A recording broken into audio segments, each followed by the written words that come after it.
সবথেকে সহজ সুস্বাদু নিরামিষ এঁচোড়ের কালিয়া রেসিপি। এইভাবে রান্না করলে কষা মাংসের স্বাদকেও হার মানাবে।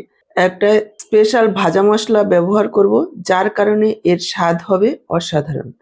পেঁয়াজ রসুন চিংড়ি দিয়ে তো আপনারা এঁচোড় খেয়েছেন। রিকোয়েস্ট করব নিরামিষ দিনে একবার হলেও এই নিরামিষ এঁচোড়ের কালিয়াটা বানিয়ে দেখবেন। একেবারে অল্প উপকরণে খুব সহজে তৈরি হয়ে যায়, খেতে হবে অসাধারণ। এইভাবে রান্না করলে ঘরের সবাই আপনার প্রশংসা করবে। তো চলুন দেরি না করে রেসিপিটা দেখে নেওয়া যাক। নিরামিষ এঁচোড়ের কালিয়া রান্না করার জন্য দেখুন এখানে আমি 500 গ্রাম ওজনের এক টুকরো এঁচোড় নিয়েছি। এঁচোড়টাকে ছাড়িয়ে নিয়ে এইভাবে পিচ পিচ করে মিডিয়াম সাইজের করে টুকরো করে কেটে নিচ্ছি।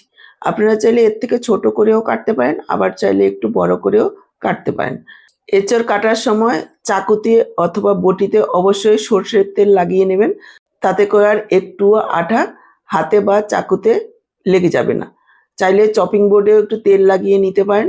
পরে একটা শুকনো কাপড় দিয়ে মুছে তারপর ধুয়ে ফেলতে হবে, খুব সহজেই আঠা উঠে যাবে। এঁচোড় কাটার সাথে সাথেই জলে ভিজিয়ে দেব, তা না হলে এঁচোড়ের কালারটা চেঞ্জ হয়ে যাবে। এদিকে গ্যাস অন করে কড়াই বসিয়ে দিয়েছি।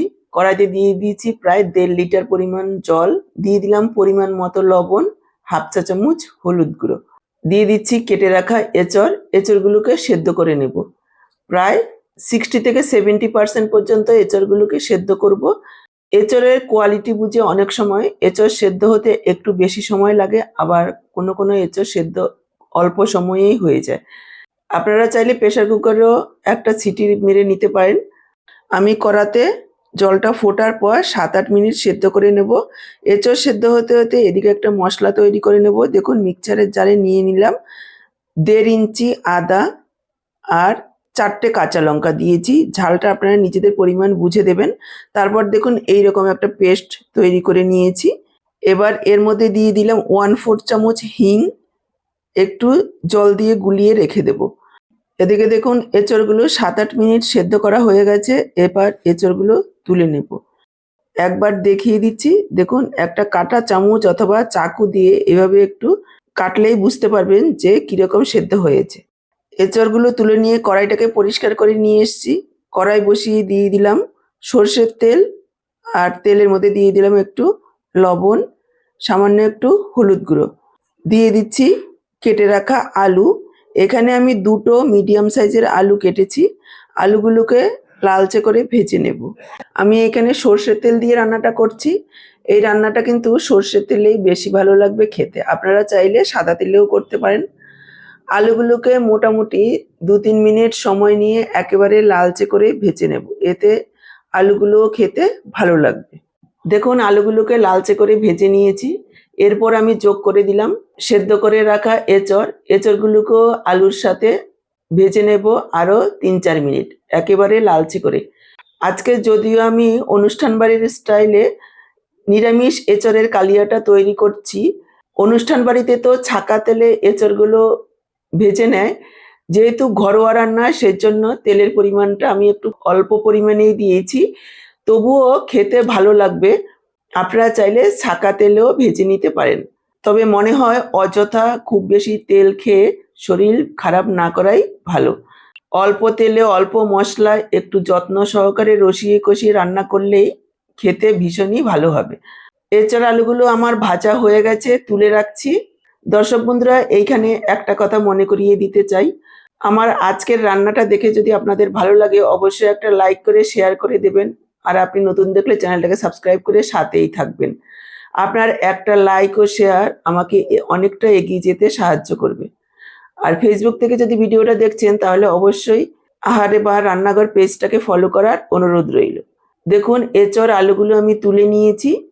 এঁচোড় আলু তুলে নিয়ে দিয়ে দিলাম আরও 2 টেবিল চামচ পরিমাণ সর্ষের তেল।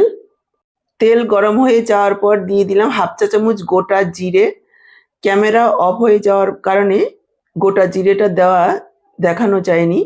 সাথেই দিয়ে দিলাম একটা তেজপাতা টুকরো করে, আর দিয়ে দিলাম আদা কাঁচা লঙ্কার যে পেস্ট আমি তৈরি করে রেখেছি, সাথে হিং দিয়ে সেটা, আর দিয়ে দিচ্ছি পরিমাণ মতো লবণ, তাহলে আর তেলটা চারিদিকে ছিটকাবে না। আপনারা চাইলে হিংটা সরাসরি তেলেও দিতে পারেন। সেক্ষেত্রে হিংটা পুড়ে যাওয়ার ভয় থাকে, হিং পুড়ে গেলে কিন্তু স্বাদ নষ্ট হয়। নিরামিষ তরকারিতে হিং দেওয়ার কারণে যেমন স্বাদটা বাড়ে, হিং কোনো রকমে যদি পুড়ে যায় তাহলে স্বাদ কিন্তু নষ্ট হয়। চাইলে আপনারা আলাদা করে জলে গুলেও দিতে পারেন। এবার প্রায় ১-১.৫ মিনিট এইভাবে একটু লো ফ্লেমে কষিয়ে রান্না করে নেব, এতে স্বাদটা ভালো হবে। আদা কাঁচা লঙ্কাটাকে ১-১.৫ মিনিট একটু কষিয়ে নেওয়ার পর এখানে আমি যোগ করে দিলাম ১ চা চামচ কাশ্মীরি লাল লঙ্কার গুঁড়ো, ১/২ চা চামচ হলুদ গুঁড়ো। তেলের মধ্যে একটু মিশিয়ে নেব, এতে করে কালারটা খুব ভালো আসবে। দেখুন লঙ্কার গুঁড়ো, হলুদ গুঁড়োটাকে মিশিয়ে নেওয়ার পর এখানে আমি যোগ করে দিলাম একটা টমেটো। আমি এইভাবে টুকরো করে দিয়েছি, আপনারা চাইলে পেস্ট করেও দিতে পারেন। কিন্তু এইভাবে দিলে মশলার সাথে ভাজা ভাজা হলে স্বাদটা কিন্তু ভালো হয়। নাড়াচাড়া করে মিশিয়ে নিয়ে ঢাকা দিয়ে দেব, যাতে করে টমেটোটা নরম হয়ে আসে। প্রায় ২ মিনিট মতো এভাবে ঢেকে মশলাটাকে কষাবো। এই সময়ে আমি আরও একটা মশলা তৈরি করে নিচ্ছি। দেখুন এইদিকে একটা মিক্সচার জারে নিয়ে নিচ্ছি ২ চা চামচ চার মগজ, আর ২ চা চামচ নিচ্ছি দই। এবার একটা মিহি পেস্ট তৈরি করে নিয়েছি। দেখুন এদিকে টমেটোটাও খুব সুন্দরভাবে নরম হয়ে গেছে। মশলাটা আরও কিছুক্ষণ এইভাবে নাড়াচাড়া করে কষিয়ে নেব। দেখুন আরও ১ মিনিট মতো মশলাটাকে কষিয়ে নিয়েছি, তারপর যোগ করে দিলাম পেস্ট করে রাখা চারমগজ আর দইয়ের পেস্টটা।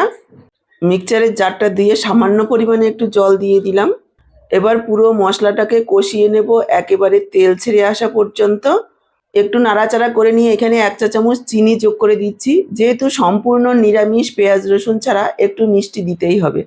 আর যেহেতু টক দই টমেটো দেওয়া হয়েছে, একটু মিষ্টিটা দিলে স্বাদের ব্যালেন্স হবে, খেতে ভীষণ ভালো লাগবে। দেখুন তারপর আরও ২-৩ মিনিট মশলাটাকে কষিয়ে নিয়েছি। পুরো মশলা তেল ছাড়ছে, খুব সুন্দরভাবে মশলাটা কষানো হয়েছে। এখানে মনোযোগ সহকারে মশলাটা কষাতে হবে, তাহলে এর স্বাদ অনেক গুণ বেড়ে যাবে। এবার আমি যোগ করে দিচ্ছি ভেজে রাখা আলু আর এঁচড়। এই এঁচড়কে অনেকে কাঁচা কাঁঠালও বলে, এক এক জায়গায় এক এক নামে ডাকা হয়। এবার মশলার সাথে আরও কিছুক্ষণ এভাবে কষিয়ে রান্না করে নেব, এতে করে মশলাটা ভালোভাবে মিশে যাবে। দেখুন আরও ২-৩ মিনিট আমি এভাবে কষিয়ে নিয়েছি, দেখেই বুঝতে পারছেন নিচে লেগে যাচ্ছে। মশলাটা ভাজা ভাজা হয়ে গেছে এঁচড়ের সাথে।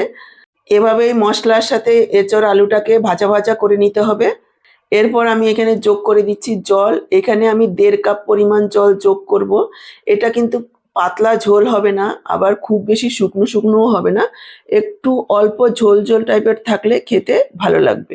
এঁচড় রান্না করতে একটু সময় লাগে, একটু সময় নিয়ে রান্নাটা করলে রান্নাটা ভালো হয়। মিশিয়ে নিয়ে ঢাকা দিয়ে দেব। ঢাকা দিয়ে আরও ৪-৫ মিনিট রান্না করে নিতে হবে, যাতে সব কিছু খুব সুন্দরভাবে সুসেদ্ধ হয়ে যায়। একটা ভাজা মশলা করে রেখেছি, সেটা ঠান্ডা হয়ে গেছে। এই সময় আমি মিক্সারের জারে নিয়ে নিচ্ছি, গুঁড়ো করে নেব। এখানে কি কি মশলা আছে সেটা আপনারা ভিডিওর শেষেই পেয়ে যাবেন। দেখুন একেবারে মিহি করে গুঁড়ো করে নিয়ে দেখুন ৪-৫ মিনিট রান্না করে নিয়েছি। এঁচড় আলু খুব সুন্দরভাবে নরম হয়ে গেছে, দেখেই বুঝতে পারছেন। এবার আমি যোগ করে দিচ্ছি ভাজা মশলাটা। এই ভাজা মশলাটা আপনারা ভিডিওর শেষেই পেয়ে যাবেন। আর দিয়ে দিচ্ছি ১ চা চামচ ঘি। সব কিছু মিশিয়ে নিয়ে ঢাকা দিয়ে জাস্ট ১ মিনিট ফোটাবো, তারপর গ্যাসটাকে অফ করে দেব। ঢাকা দিয়ে ৫ মিনিট স্ট্যান্ডিং টাইমে রাখবো, যাতে করে ঘি ভাজা মশলার গন্ধটা ভালোভাবে মিশে যায়। ৫ মিনিট পর ঢাকাটা তুলছি। দেখুন বন্ধুরা কতটা লোভনীয় হয়েছে দেখতে, খেতেও অসাধারণ হয়। একবার এইভাবে রান্না করে খেলে বারবার এভাবেই বানাবেন। সম্পূর্ণ নিরামিষ, একেবারে পেঁয়াজ রসুন ছাড়া, খেলে বুঝতেই পারবেন না যে এটা নিরামিষ এঁচড় কালিয়া। যে ভাজা মশলাটা যোগ করেছি তার মধ্যে রয়েছে ২ চা চামচ চাল। এটা আমরা যে ভাত খাই সেই সেদ্ধ চাল, এখানে ২ চা চামচ দিয়েছি। চালগুলোকে প্রথমে একটু ভেজে নেব। এভাবে নাড়াচাড়া করতে করতে যখন দেখবেন চালগুলো একটু ফুটতে শুরু করেছে আর কালারটা লালচে হয়ে গেছে, তখন এখানে আমি যোগ করে দিচ্ছি ১.৫ চা চামচ গোটা ধনে, ১.৫ চা চামচ গোটা জিরে, আর ১ চা চামচ পরিমাণ কালো গোলমরিচ, ৫-৬টা লং, আর আছে ৫টা এলাচ, একটা দারচিনি টুকরো, আর আছে একটা জায়ফলের প্রায় 8 ভাগের 1 ভাগ। এই মশলাটাকে মুচমুচে করে ভেজে নেব লো ফ্লেমে। এভাবে নাড়াচাড়া করতে করতে দেখবেন একটা ভাজা সুগন্ধ বেরোবে, তখন নামিয়ে নিয়ে ঠান্ডা করে নিতে হবে, তারপর গুঁড়ো করে নিতে হবে। মশলাটা ভাজা হয়ে গেছে, এভাবেই ঠান্ডা করে আমি গুঁড়ো করে নিয়েছি। তাহলে আজকে পুরো ভিডিওটা দেখে কেমন লাগলো কমেন্ট বক্সে জানাতে ভুলবেন না। ভালো লাগলে অবশ্যই একটা লাইক করে শেয়ার করে দেবেন। আজকে এই পর্যন্ত, আবার দেখা হবে নতুন কোনো রেসিপির সাথে। সবাই ভালো থাকুন, সুস্থ থাকুন। আপনাদের সব্বার সুস্থতা কামনা করে এখানেই শেষ করছি।